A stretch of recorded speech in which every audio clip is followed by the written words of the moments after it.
Hey y'all, and welcome to Politibrawl. My name is Brian, and Representative Malliotakis has had enough of these Democrat talking points and calls out this CNN reporter for completely missing the point about what is happening to Medicaid. Let's dive in. Some 40% of your constituents in New York's 11th district rely on Medicaid. 89,000 of them are actually kids. Do you have an estimate on how many of them would lose eligibility under this plan?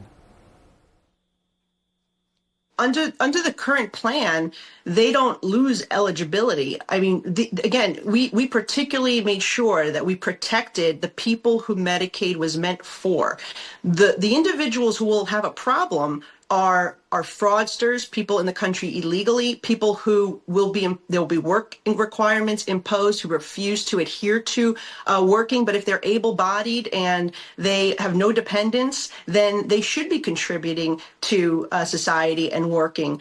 So that's something that's very popular, by the way, across the country. Like more than three-quarters of the country supports work requirements for able-bodied individuals who are of age and do not have dependents. And so we've made very, very modest reforms that are good for the program. Actually, remember, the money, Medicaid was always meant for our seniors, people with disabilities, and children with developmental disabilities. There is an expansion component to it, but the only changes there are going to be, again, the work requirements and making sure that these Medicaid dollars do not go to illegal immigrants. Those are two very popular reforms that the American people support. Sure. Nevertheless, the plan, by some estimates, show that millions of people are going to lose benefits. There's one estimate that shows that something like 80% of hospital admissions, more than 70% of all outpatients in your district are covered by Medicaid or Medicare. So hold on a second. How many of them? I just wonder how many of these folks do you believe are receiving benefits they shouldn't be? I just want to get an estimate of how many of these people you believe should be ineligible to receive these benefits. Yeah. The estimate that has been provided, if you break it down, it's about 4.5 million people that will be required to work because they are able-bodied, they do not have dependents, and they are of age to be working. So, young people who have the ability to work and aren't currently will have some work requirements, which is part-time. It's part-time. But Congresswoman, do you have an estimate of how many people in your district will lose benefits? Well, I'm explaining to you right now. If you're listening to me, what I'm saying is sure, the 4.5 requirements. million people, if they adhere to the work requirements, they keep their benefits. Absolutely. And then the 1.5 million are illegal. They will be the ones removed. And then there's another 1.5 million who are do you not have a precise number for your district who you believe that are ineligible? So people who are currently not eligible will also be removed. Do you have a precise number for your district? Of the 80%. Well, I know nationally it's 1.5 million that are not eligible. If you're not eligible, you should not be receiving benefits. It's as simple as that. That makes you a fraudster. There are questions. There are questions about whether people, for example, who are institutionalized for a certain period of time can prove that they worked a certain amount of hours that are being required to work, or if they can even make the appointments to show that they have eligibility. Nevertheless, Congresswoman, I want to ask you about something else. Those individuals will not be affected. Again, it's able. It was up for debate in committee. That's why I'm asking. Individual, and there are exemptions. Now, look, it seems to me that you guys just want to try to act like Republicans are trying to kick off people who are eligible for the program. That is not the case. If you don't adhere to the work requirements, then you may lose your benefits because we're going to impose work requirements for people who are able-bodied.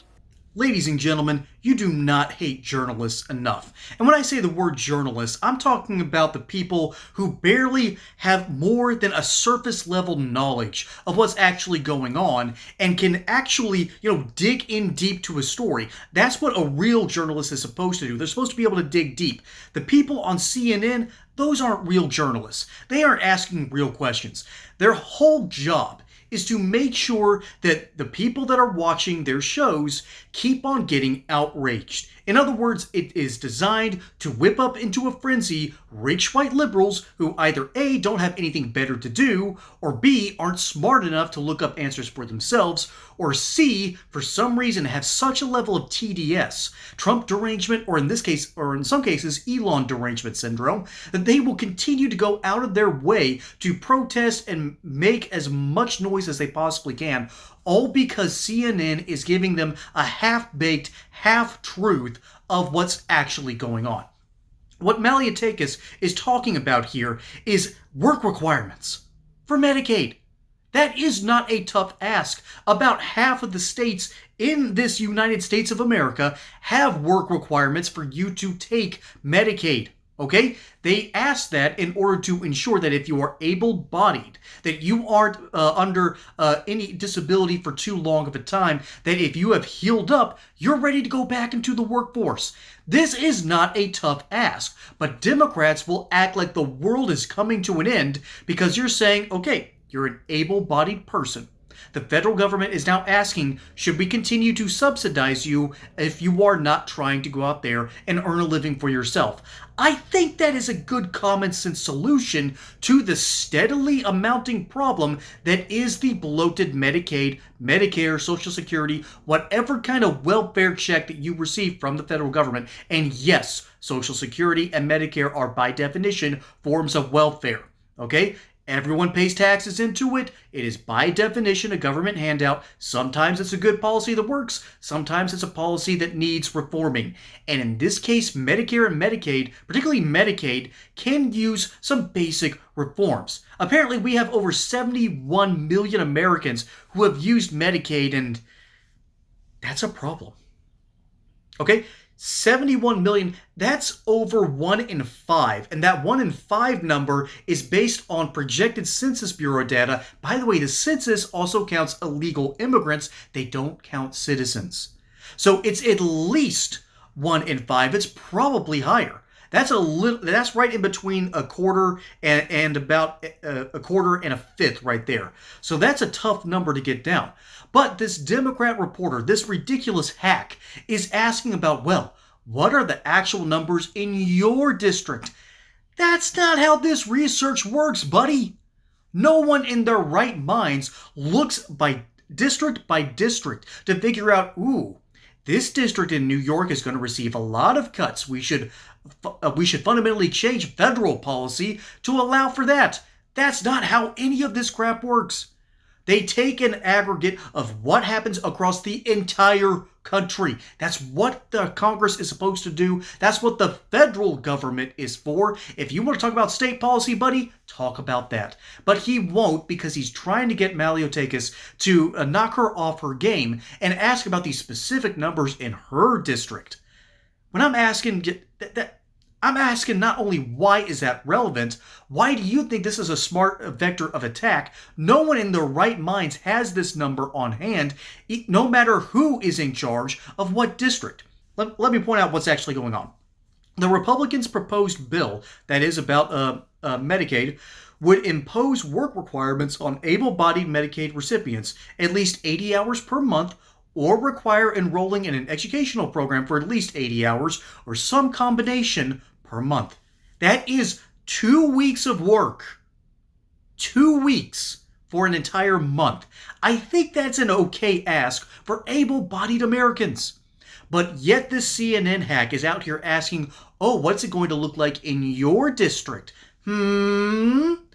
This isn't just gotcha journalism. This is muckraking nonsense that does nothing other than to push a narrative than to try to make someone look bad on television. So ultimately, I do not understand why this is a good idea, because normal Americans will see through this nonsense in an instant. Okay? Normal Americans don't ask that question, well, will this affect my district? No, they're going to ask, does this affect me? Okay? So this isn't a prevalent question. This isn't a prescient question. This is an attempt to catch someone between a rock and a hard place. And because Malliotakis herself, who is a rising star in the GOP, she does fantastic work in a blue state, might I add.